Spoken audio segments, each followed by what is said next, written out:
Our next speaker, Jamie Metsala, is a professor of education and the Jaroslawski Chair in Learning Disabilities at Mount St. Vincent University. She's been a faculty member in education departments in the US and Canada since 1993, teaching a range of courses to BED and school psychology students and to practicing teachers. Her research examines reading development, disabilities, and interventions. And recently, she was one of 2 scientific advisors to the Ontario Human Rights Commission Right to Read public inquiry and has been a vocal advocate for research-based practices in reading instruction in Nova Scotia. So let's welcome Jamie.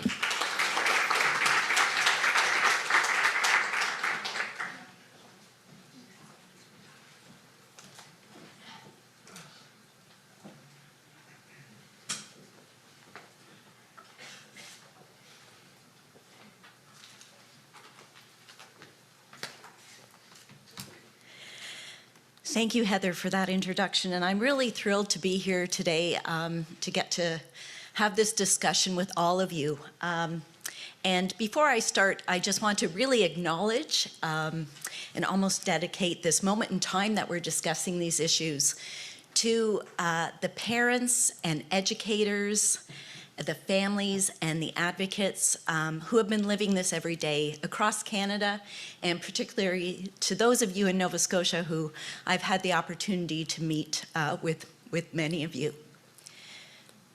So the Ontario Human Rights Public Inquiry was launched in October of 2019, and it was really based on this decision that learning to read is not a privilege.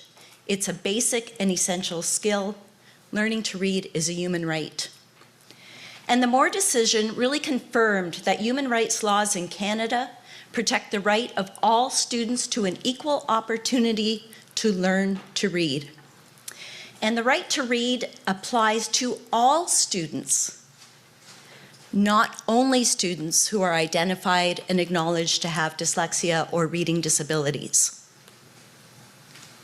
So many of you sitting here will know the conclusion of the report. We can maybe sum it up by saying that despite decades of multidisciplinary research on what is most effective for teaching students early reading skills, Ontario is systematically failing students with reading disabilities and many other students. So my plan for this brief talk today is to quickly look at what the methodology of the public inquiry was, to look at the extent of the problem and why the focus of the inquiry on foundational word reading skills. Look at research-based instruction and what we know works, and looking at how that matches up to what was happening, particularly at the time the report came out. What are our critical steps forward? And if I have time, I'm going to suggest a brief reframe for this argument that we have year after year, decade after decade. And I'm going to focus on the Ontario Right to Read report and the findings for Ontario, but I'm going to generalize to Nova Scotia as well. So the method of the inquiry was really to collect critical documents as well as interview individuals in decision-making positions and on-the-ground positions from the Ontario Ministry of Education, from 8 boards which were chosen from across Ontario to be somewhat representative of the diversity of boards, from all 13 English language faculties of education with teacher training programs. And the Commission surveyed over 4,000 parents, guardians, educators, and other professionals, heard testimony at public hearings and community meetings, as well as private interviews. There was some disruption with COVID, like everything, but managed to hear from a lot of families, parents, and students. And I think what is somewhat unique about this report is it really comes from that human rights perspective. And then Dr. Linda Siegel and I brought our knowledge of the content area to mesh with that human rights perspective. So I think if we think about across Canada and even most of North America, our inclusive education is really delivered through a multi-tiered systems of support framework. And we know from research that what we're trying to do, and this is also in many of our documents in ministries and departments of education, is we're trying to reach most children with that really good evidence-based core curriculum. And all children, 100% of children, are part of that core curriculum. Some children will continue to have further needs, and I'm speaking specifically for reading. And that'll be about 10 to 25% of children may need both differentiation in the classroom as well as tier 2 interventions. And I'll go on to talk about those in a moment. And then some children may continue to struggle. And really in the area of reading, that's probably about 3 to 5% of the population. So that's the promise of MTS, and I'll talk about some research that shows this promise. But what's the reality? And so let's quickly look at Ontario. On the EQAO, which are reading comprehension measures, provincial testing, in grade 3, about 25 to 30% of children are not meeting expectations. And in grade 6, the official measure is 20 to 25%. We know that when we disaggregate that data and looking at special education, children with special education needs, that rises to about 1 in 2 students who are not learning to read by grade 3. Furthermore, the Commission noted that because of marginalization and structural inequality, Black and other racialized students, First Nation, Métis, and Inuit students, multilingual students, or students from low economic backgrounds are also at increased risk for reading difficulties. So put out by the TDSB, we see some of those inequities. In the highest income families, we see 15% of students aren't meeting expectations, and in the lowest income families, 43% not meeting expectations. So the inequities are clear. What's the reality in Nova Scotia? Well, very similar. We have about 30% in grade 3 and 25% in grade 6 who are not meeting expectations on our provincial reading exams. We have to consider that's a 93 participation rate, so it's not all our students participating in this, and as well, some students are using assistive technology. And when we look at the disaggregated data, we see very similar findings, about 35 to Ontario, about 35 to 45% of students are not meeting these outcomes in grade 3. And Paul Bennett's article in 2018, I think, really showed these inequities. For 14 schools, which have been traditionally high-achieving schools, we see the percentage of students meeting expectations, 14 schools, an overall average of 79, not up where we want to see it at our 95%, even with classroom-based instruction and all interventions.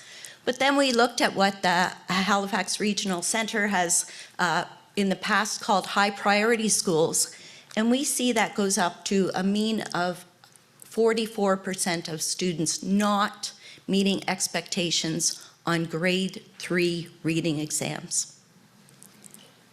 So when I look back at the data, it hasn't been publicly released that I know of for a while, so this is a bit older, but we see in grade 2, on the measures we have, students already are not learning to read words adequately and fluently. And we see the inequities. This is from 13 schools in communities served by the Youth Advocate Program, which deems neighborhoods at high risk for students getting involved with perhaps behavioral patterns that aren't healthy for the future. So when we look here, we already in grade 2 see these stark inequities. For most of these schools, 50% or lower are meeting expectations, so 1 in 2 students. So we have to ask ourselves, do we have a problem? And this is kind of a new realization for me, a new way of thinking, because yes, there's a problem.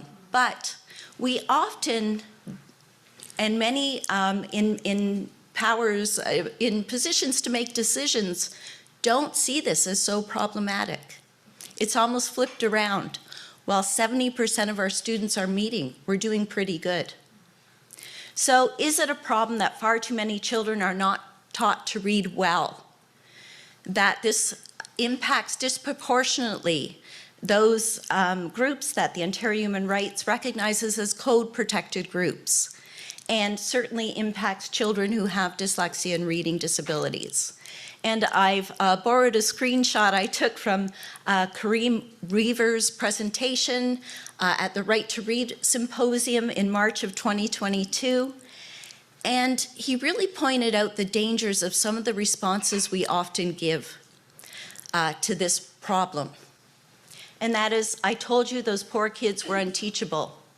I knew that people in the rural areas were unteachable. I knew that race and language were hills too big. And let's just give teachers more to do.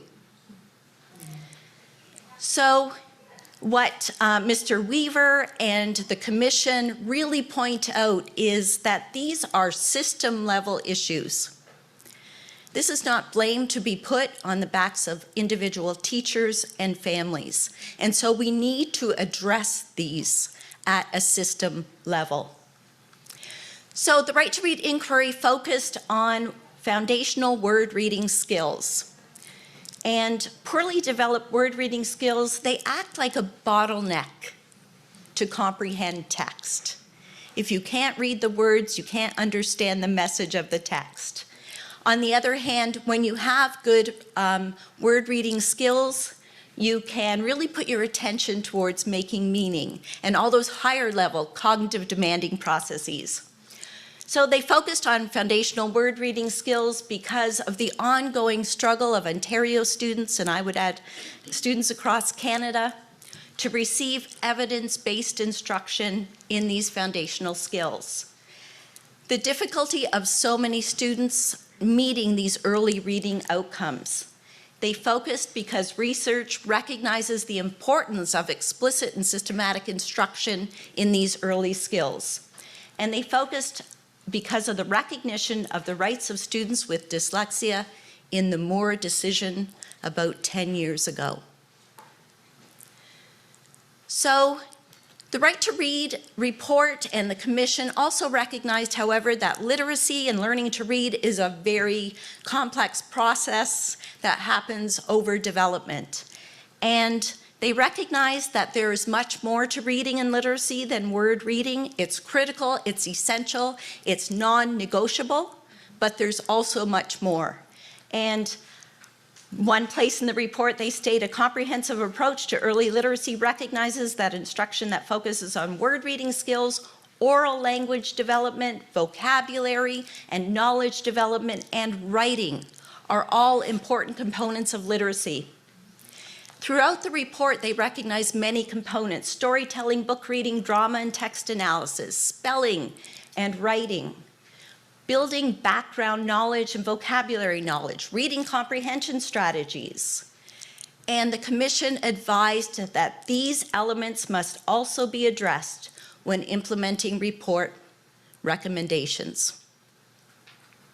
So I think many in the education field have now become familiar with Scarborough's reading rope, which is a nice model to show some of those competencies that readers need to develop. And this bottom rope really fits in with the focus of the report. And we see that over time, a really important aspect is that these skills become increasingly automatic. So we all want a classroom filled with books. And through many read-alouds, teachers can help build vocabulary and knowledge beyond what beginning kindergarten grade 1 and 2 students can read on their own. So literature and books are a very important part of this process. The Right to Read inquiry created a set of benchmarks that were taken from the research on what's needed to make this opportunity for all children to learn to read and to have those strong outcomes. And they are a science-based curriculum and teaching methods. In every classroom, that Tier 1 instruction is critical, and it's based on the curriculum put out by provincial departments. Mandatory early screening in all kindergarten or primary to grade 2 classrooms. Effective reading interventions, and I'll get into these more. I'm not going to look at, but the report also looked at effective accommodations and psychoeducational assessments. So a hallmark of skilled reading, if you think about how you read, is this quick and accurate recognition of words. And why that's so important is because it allows us to put all our attention to these higher level difficult goals of reading text, some of which are interrogating text from different perspectives, and of course not the least, the enjoyment and social goals around reading. We can say that we've lost ourselves in a novel, but I often think I've found myself in a novel. When we look at how these word reading skills develop, how do we get students to that automatic word recognition? That's the key question for education.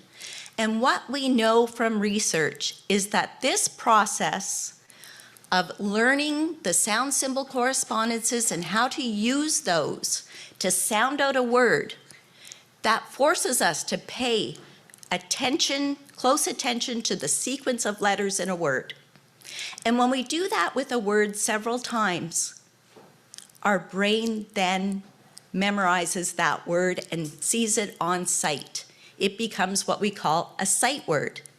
And with lots of practice and decoding and spelling many words over time, we have fluent reading. So what does that take in a classroom? What do we know from instructional research? We have all this cognitive science about how we learn to read, but the research that's most meaningful to me is showing that with real teachers, what works in the classroom to get all our kids there. And so what we know is that we do need to teach phonics in that kindergarten to grade 2 classroom. And what does that mean? It means we teach the alphabetic code and how to use that. We teach how letters correspond or represent sounds, and then how to use that knowledge to decode or read words and how to spell words. What we've learned, it's not just going back to when I was young. What we've learned is a lot about what's hard about that. And this idea of hearing those individual sounds in words and being able to blend those sounds together, as well as segment those sounds. So if we think about reading a word, decoding a word, you need to understand what sounds the letters represent and blend them together. So sat, sat, I need to blend those sounds. And for spelling, if I'm going to spell sat, I need to be able to segment that into its individual sounds and represent each sound with a letter.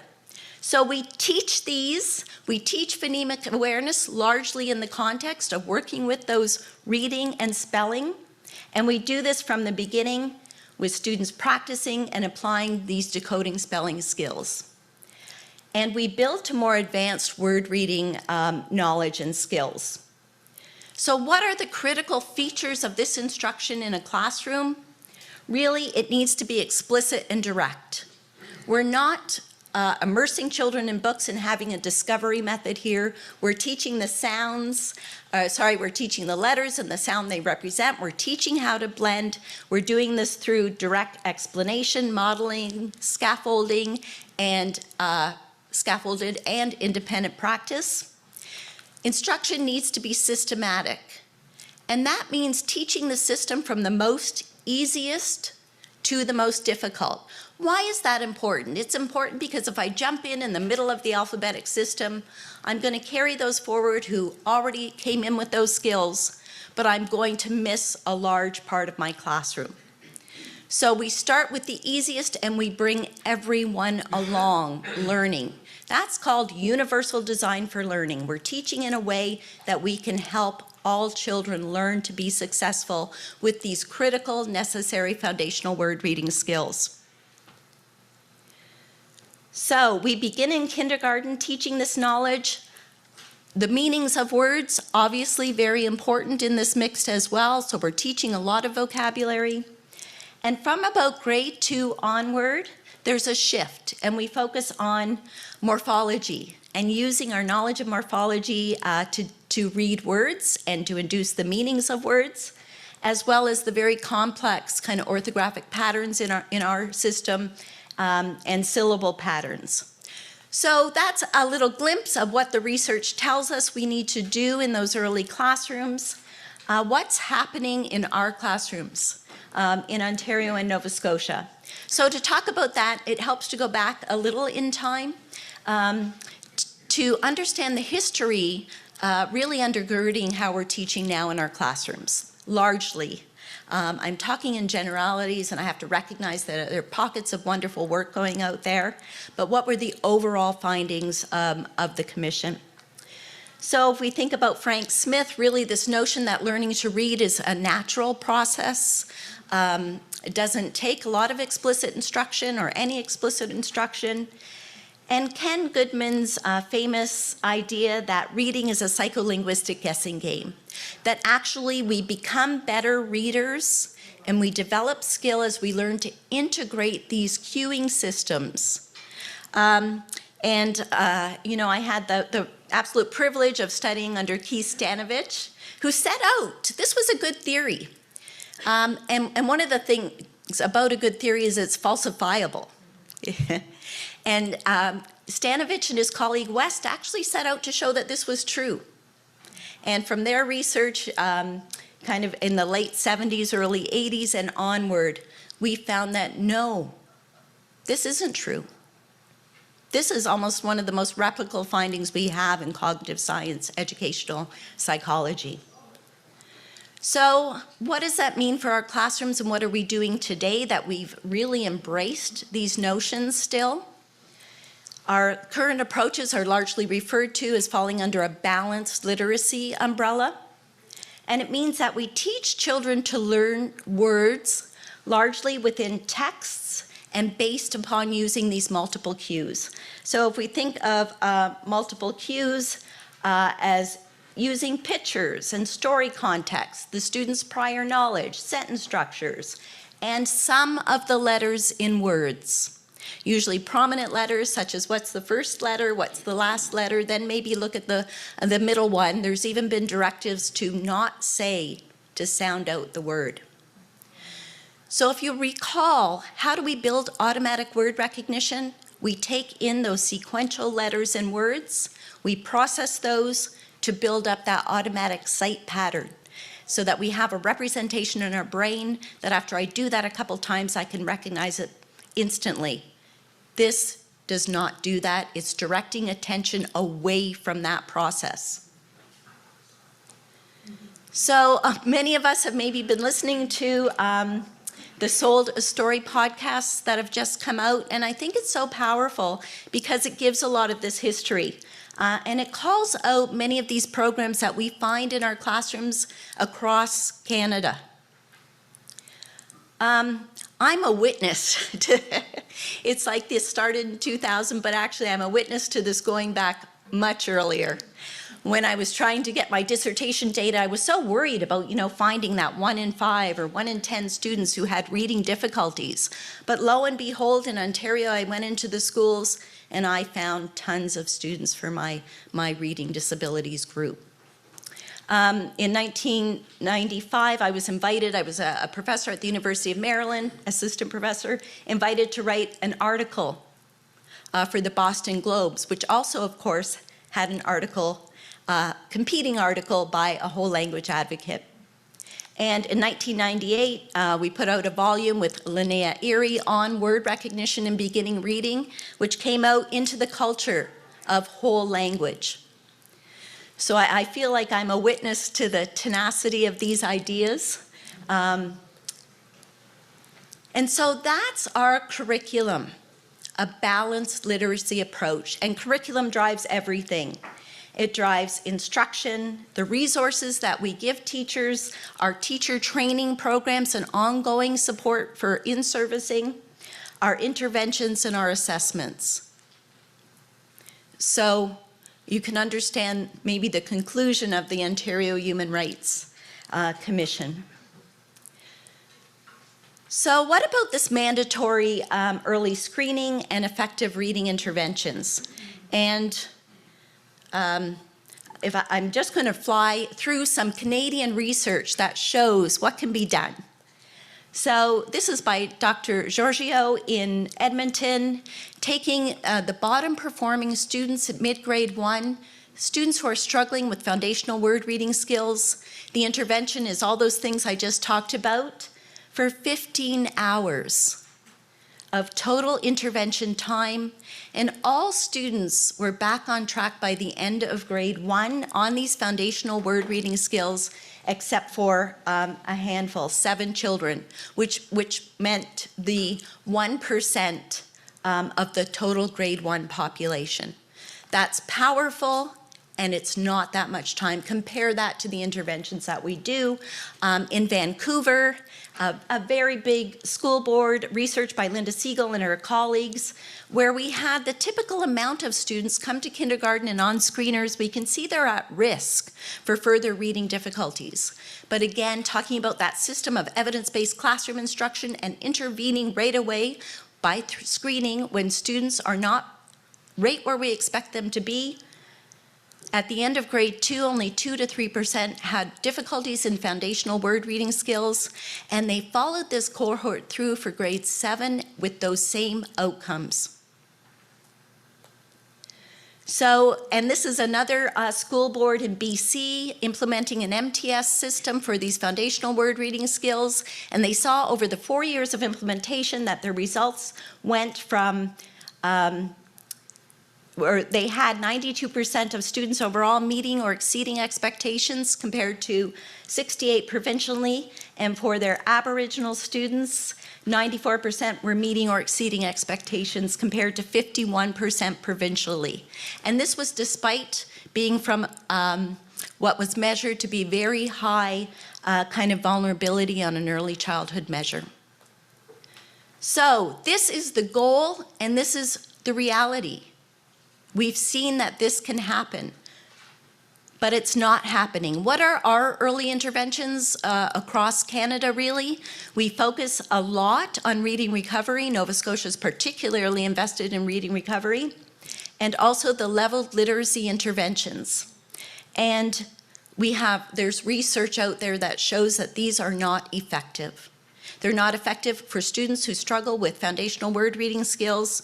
I haven't seen evidence that they're effective for oral language either, so I'm not sure why they're in circulation. We have research that shows they don't work, but we also have all our own outcomes to show they don't work. We don't need to go to the research and the data. It's informative, but we can look here. If about a third of a population is at risk for failing to learn foundational word reading skills, and we have about a third who don't learn, then our interventions, our instruction and our interventions are not effective, and it's time to reevaluate that. Prevention is key because we can prevent the reading failure in most students. We eliminate the negative social, emotional, and behavioral outcomes. It's less time intensive, and it's more effective, particularly when it comes to thinking about reading fluency. It's been very hard to move that needle or close those gaps. But we can teach students to read at any age. So later, evidence-based interventions are also exceedingly important. And they cover all those things that I've just talked about, but also there's more focus then on teaching strategies to attack words, because words in grade level texts, of course, are so complex, and they've missed those years of reading and building up that automatic word recognition. So we know from research that we can really close the achievement gaps for word reading. We can also close them for comprehension, the fluency. I'm just mindful of time, so going a bit quickly here, the fluency is harder to close those gaps. And this is just a quick slide. I've done some research on the Spell Read program run by the Halifax Learning Centre here. But on one of their outreach projects in 2 high schools in the Halifax Regional Centre, after just 60 hours, so about half of the program, we see grade level equivalent scores going up on word reading, fluency, and spelling, and that all-important reading comprehension.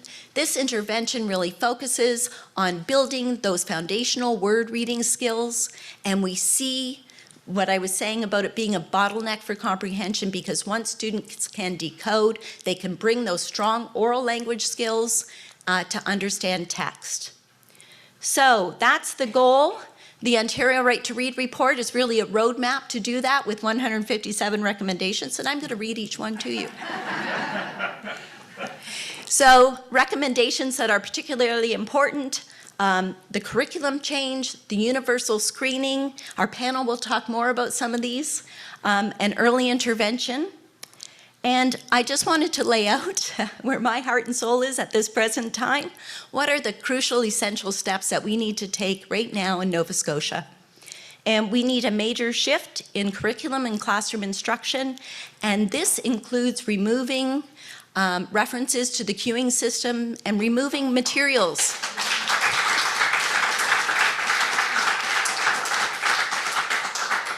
Removing the teaching materials that are based on this system.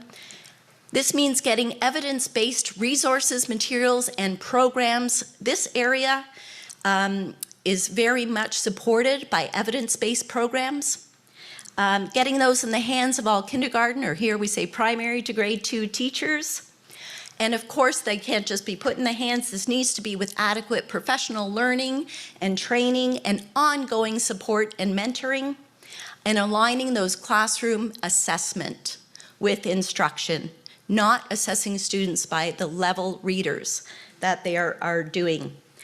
Universal screening and evidence-based Tier 2 interventions, effective interventions. We know what they are. And this would include the removal of early interventions and programs that are currently in use, focus on 3 queuing, and are not doing what we need to do for students, and we see that in our own data. So, the reframe. We need to acknowledge that there are many components and that there is a complexity to teaching English language arts in our classrooms. And we need to start looking at the research to say, how do we teach each component? We know a lot about building vocabulary and knowledge. We know a lot about these foundational word reading skills, more than we know about any other area. How do we most effectively teach each area? There's been enough of what I keep hearing, oh, it's just a pendulum swing, oh, it's just all about phonics. We need to teach these. These are non-negotiable skills, foundational word reading skills, but every other area deserves attention too. Let's bring the research with the knowledge of experienced classroom teachers, and build effective overall literacy programs that target every area and having all children be successful. So, and I think a big part of this, I'm kind of getting into barriers almost, we need to respect the different areas of expertise in this process.